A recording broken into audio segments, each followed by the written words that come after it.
Good morning friends. एक बार फिर मैं आपका दोस्त, आपका कोच, आपका मेंटर फाउंडर्स एजुकेशन चैनल में तहे दिल से स्वागत करता हूं। मैं एच.सी. श्रीवास्तव आपको आज पढ़ाने वाला हूं। जो पास्ट परफेक्ट टेंस कल पढ़े थे उसके ऊपर कुछ एक्सरसाइज कराएंगे। और इसके पहले मैं आपसे आग्रह करूंगा कि पहले आप ये स्क्रीनशॉट ले लीजिए और इसका अपने से ट्रांसलेट करिए और उसके बाद जो हमारा ट्रांसलेशन जो मैं कर रहा हूँ उससे मैच करिए और देखिए कि कहाँ तक आप सही प्रैक्टिस कर पाए हैं। इसीलिए कल मैंने आपको उसके साथ ही ट्रांसलेशन का एक्सरसाइज नहीं दिया था, ताकि आप इसके नियम कानून को अच्छी तरह समझ लें, ताकि उसके बाद आपको जो भी काम कर रहे हैं, जो भी ट्रांसलेशन कर रहे हैं, उसमें गलती होने के चांसेस कम से कम हो या नहीं हो। ठीक है बच्चों, तो क्या आप सभी लोग रेडी हैं? तो हियर वी गो। पहला सेंटेंस है कि वह पहले ही ताजमहल देखने आगरा चला गया था। तो जैसा कि हम जानते हैं कि इसकी अंग्रेजी हम क्या लिखेंगे कि ही तो पहले लिखेंगे उसके लिए, और ही के बाद हैड लगाएंगे और उसके बाद पहले ही के लिए ऑलरेडी वर्ड यूज करेंगे। ठीक है, ही हैड ऑलरेडी, और गॉन थर्ड फॉर्म यूज करेंगे, आगरा। ठीक है, gone Agra to see the Taj Mahal. ठीक है, ताजमहल। ठीक है, अब ध्यान दीजिए, बहुत से लोग गॉन टू आगरा टू सी ताजमहल लिखते हैं, लेकिन बार बार टू का यूज करना एक ही सेंटेंस में अच्छा अंग्रेजी नहीं माना जाता। तो आप ऐसे लिख सकते हैं कि he had already gone Agra to see the Taj Mahal. ठीक है बच्चों, अगले सेंटेंस की तरफ बढ़ते हैं। अगला सेंटेंस है, मेरे स्कूल में पहुंचने से पूर्व प्रार्थना शुरू हो गई थी।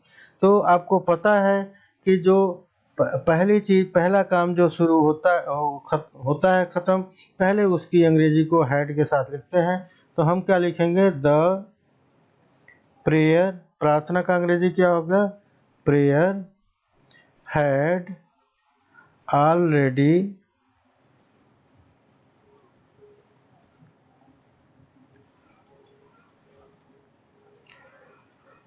स्टार्टेड बिफोर आई, और दूसरे वाले को क्या बोलेंगे? पास्ट टेंस में लिखेंगे। तो आई रीच्ड, पास्ट इंडेफिनिट में आई रीच्ड द स्कूल। ठीक है, आई रीच्ड द स्कूल। ठीक है बच्चों,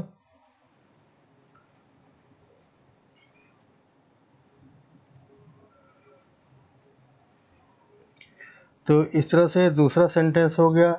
तीसरा सेंटेंस के लिए लिखते हैं, अब यहाँ पे क्या, हम 10 बजे से पहले अपना कार्य कर चुके थे। ठीक है, तो ये एक ही क्लॉज है, तो इसमें हैड वाला क्लॉज ज़रूर लगाएंगे। तो वे क्या लिखेंगे? हम के लिए वी हो जाएगा, we had finished our work, we had finished our work before 10 o'clock लिखते हैं हम ऐसे। ठीक है, अगला सेंटेंस लेते हैं, स्कूल बंद होने से पहले वर्षा बंद हो चुकी थी। तो वर्षा बंद हो चुकी थी को पहले लाएंगे, द रेन हैड स्टॉप्ड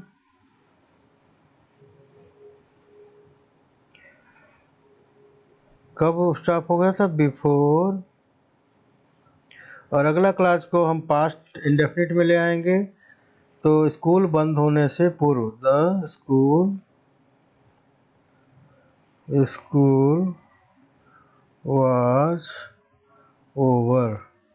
ठीक है, ये होगा स्कूल क्लोज्ड नहीं लिखेंगे, स्कूल वाज ओवर बढ़िया अंग्रेजी है, ये लिखेंगे हम। अगला लिखेंगे तुम्हारे चले जाने से के बाद मुझे उसका तार मिला। I received his Telegram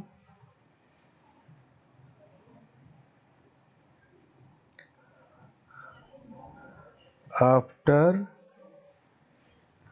you had gone. You had gone, यहाँ पे आफ्टर के बाद वाले क्लास में हैड लगाएंगे, तो ये ध्यान रखना उसके पहले वाले क्लास को पास्ट इंडेफिनिट में लिखेंगे। ठीक है, ये नियम हम ऑलरेडी पढ़ चुके हैं। अगला सेंटेंस लेते हैं, उसने मुझे पहले से ही इस मामले के बारे में चेतावनी दी थी। ठीक है, उसने मुझे पहले से ही इस मामले में चेतावनी दी थी, तो ही हैड ऑलरेडी, चेतावनी देना का क्या होगा, वार्न्ड। ठीक है, he had already warned me about this matter.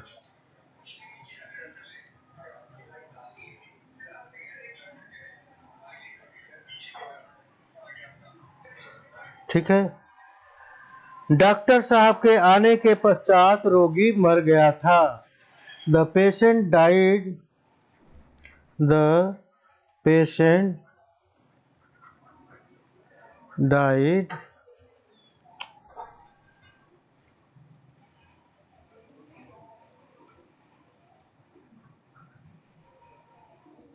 the patient died after the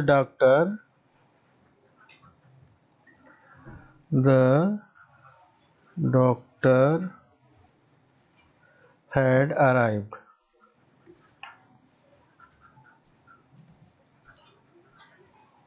ठीक है बच्चों, तो ये हो गया। अब आते हैं हम अगले पेज की तरफ बढ़ते हैं, और अगले पेज में हम देखेंगे कि बाकी के सेंटेंसेस कौन कौन से हैं। तो अगला सेंटेंस है, जलसे के अध्यक्ष 5 बजे तक जलसे में नहीं पहुंचे थे। जलसा बोलते हैं बच्चों मीटिंग को, ये ध्यान रखना, ये उर्दू शब्द है। तो बोलेंगे, क्या बोलेंगे हम, the president of the meeting. जलसे के अध्यक्ष को क्या बोलेंगे, the president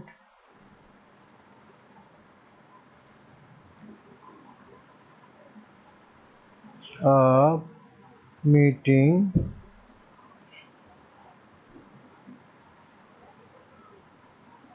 had not arrive. ठीक है, हैड के बाद नॉट लगाएंगे, had not arrived till 5 o'clock, till 5 o'clock। ठीक है बच्चों, तो ये 5 बजे से पहले तक, 5 बजे तक भी ये नहीं पहुंचे थे। अगला सेंटेंस लेते हैं, पिताजी के घर आने से पूर्व मेहमान नहीं जा चुके थे। ठीक है, तो द गेस्ट हैड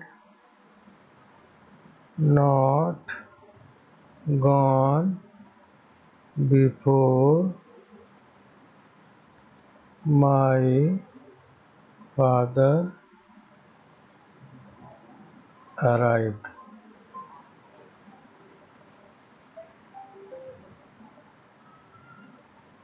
ठीक है, तो ये ध्यान रखिएगा। अगला सेंटेंस लेते हैं। अब ये इंट्रोगेटिव सेंटेंसेज हो गया, क्या व्याख्यान शुरू होने से पूर्व लोग हॉल में इकट्ठा हो चुके थे। तो हैड द पीपल असेंबल्ड। ठीक है, क्या लिखेंगे, हैड पहले लाएंगे, the PUPLE people assembled. Assembled मतलब इकट्ठा हो जाना होता है।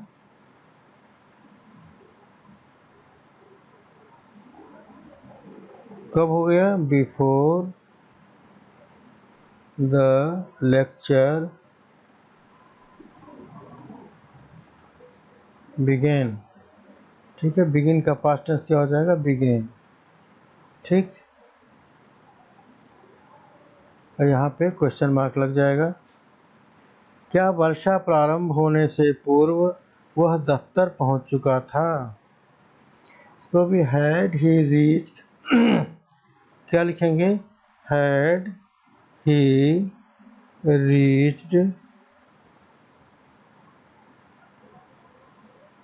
सॉरी यहाँ एक गड़बड़ हो गया, यहाँ इनिशियल में हमको कैपिटल लेटर यूज़ करना है, ये सेंटेंस नया था तो यहाँ पे भी at had he reached his office before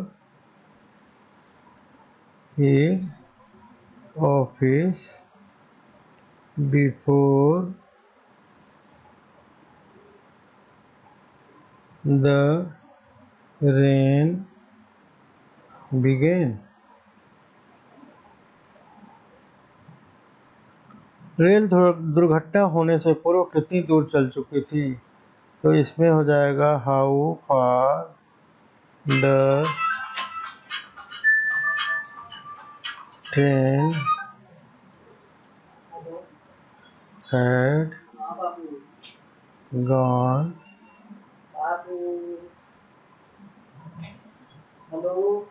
before the accident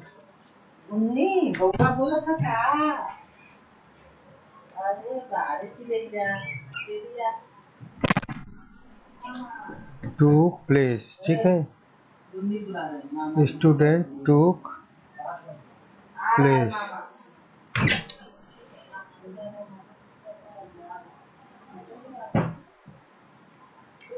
अगला सेंटेंस लेते हैं बच्चों, मेरे घर पहुंचने के पश्चात तुम कहाँ चले गए थे। Where had you gone after I reached the home. नहीं, रीच द होम मत लिखे, द मत लिखे, रीच होम लिखिए केवल। ठीक है, reach the home, bar bar the का यूज करना ठीक नहीं, रीच होम। ठीक है, और यहाँ पे क्वेश्चन लगा देंगे, क्या अध्यापक के कक्षा छोड़ने से पहले ही लड़के भाग चुके थे। Had the student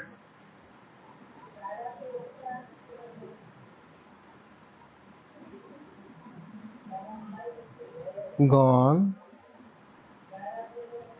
before the teacher left the class. पहले वाले को हम उतना सूटेबल नहीं लग रहा है, इसको हम इरेज कर देते हैं।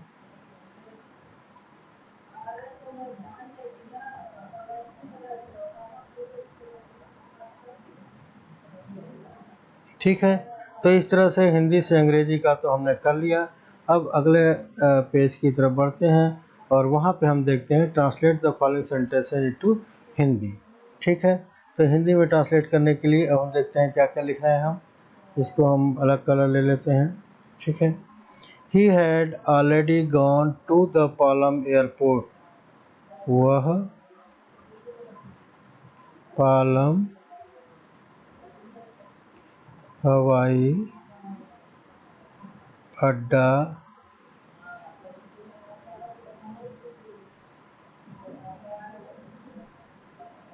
अपने मित्र को के आगमन, ठीक है, आगमन बोलते हैं रिसीव करने को, आगमन के लिए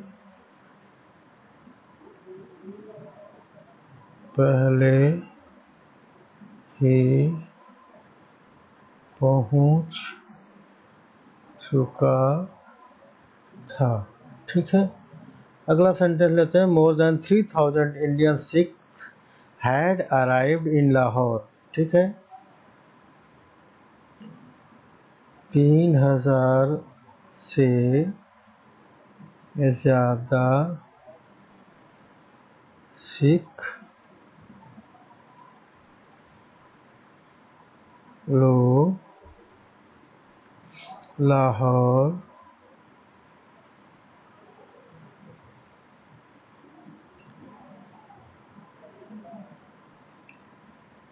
नौ दिवसीय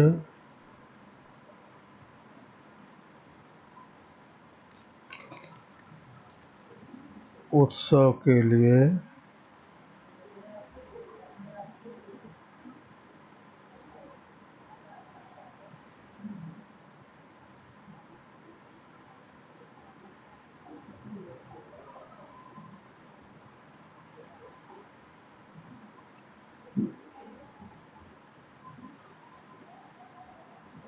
बैसाखी पर्व मनाने हेतु इकट्ठा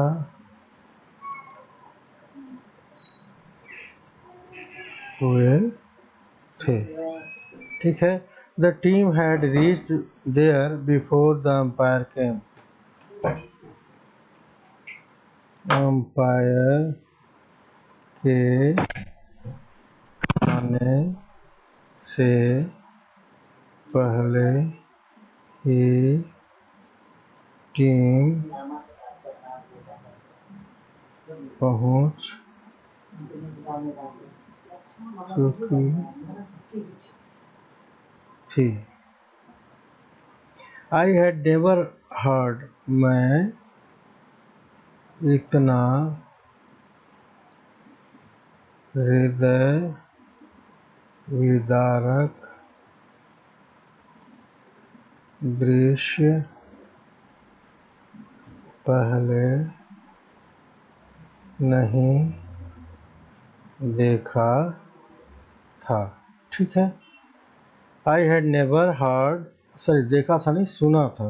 हर्ड है, हर्ड का मतलब सुनना होता है।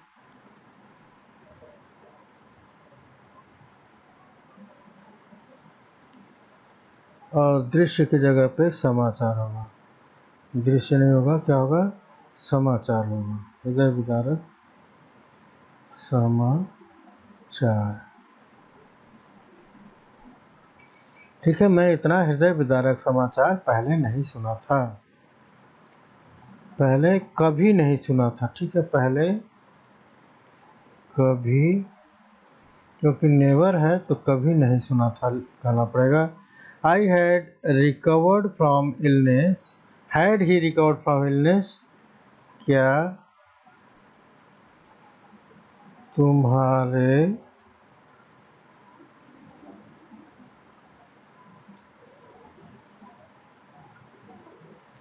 पहुंचने से पूर्व वह बीमारी से ठीक हो चुका था। Why had he not gone there before sunset? वह वहाँ सूर्यास्त से पहले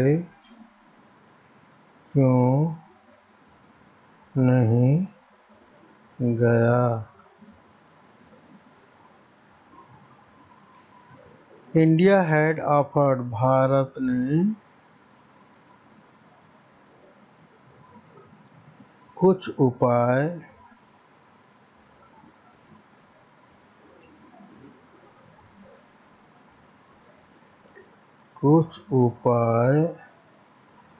सुझाए थे जो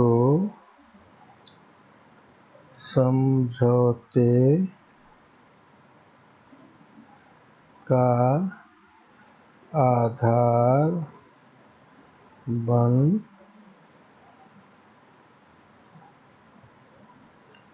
सकते थे। ठीक है। The India had offered some proposal, कुछ उपाय सुझाए थे, which should be the base before the an agreement, समझौते के लिए एक आधार बन सकते थे। ठीक है। तो इस तरह से आज के लिए इतना ही। और बच्चों, आपको पता है कि अगर आप इस चैनल में पहली बार आए हैं तो प्लीज़ डू सब्सक्राइब, कृपया सब्सक्राइब करिए। और सब्सक्राइब करने के लिए जो लाल वाला सब्सक्राइब का बटन है उसको प्रेस करना होता है, जो कि आपका बटन प्रेस होने के बाद ग्रे हो जाएगा। इसके बगल में एक घंटी होती है, उसको भी आपको दबाना होता है ताकि सारे नोटिफिकेशन आपको समय से मिलते रहें। जैसे ही अपलोड होगा वीडियो वैसे ही आपको नोटिफिकेशन मिल जाया करेगा। और अगर ये वीडियो आपको पसंद आता है तो अपने मित्रों तक पहुंचाने के लिए शेयर और लाइक ज़रूर करिए। आज के लिए इतना ही। अपना ध्यान रखिएगा। Take care, good bye, see you, bye bye.